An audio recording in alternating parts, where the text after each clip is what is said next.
All right, this last experiment is going to look at axle size versus speed, and this is the last experiment that we're doing with mousetrap cards. And then that should give you a basic understanding of it. There's many other things that you can probably see that you can do design-wise to the car and that you can build off of. So first, of course, make sure all of these eyes are on. We are going to be doing the axle size again in the rear back here. So you're going to want to turn on that wrench right there. And so again, kind of go through this part of it. Answer your variables. It'll turn green once all of them are there. There's no partial credit on that one.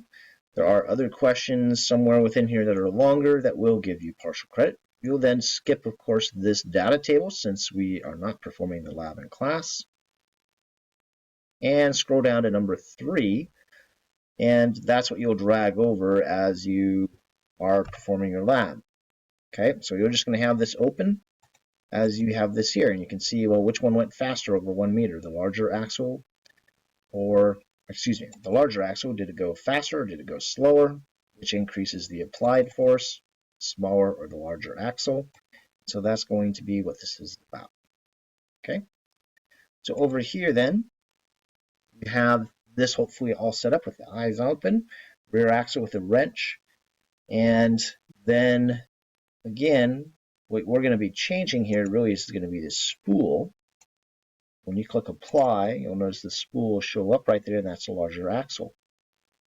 You can change it to these other ones if you want to, and that's going to change the size of it. 2 different pieces. And so they have some that are bigger, some that are larger.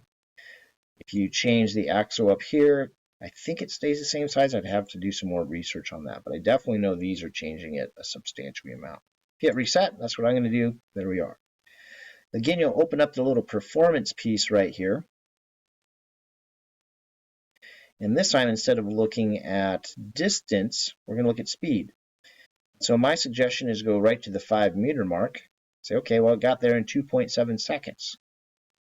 You can then change it, the spool, to one of these other ones and click the apply button, go back over to the 5 meter mark and see what that has done. I'm going to let you guys do that.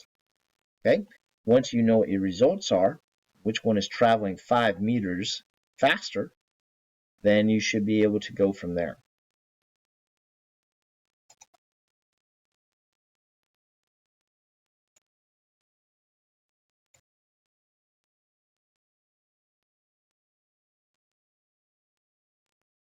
Now the other thing to kind of look at is the force.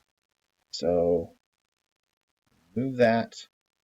And so here's the other piece to kind of keep in mind as you guys are doing your own research. Which increases the applied force? So where do you find the applied force?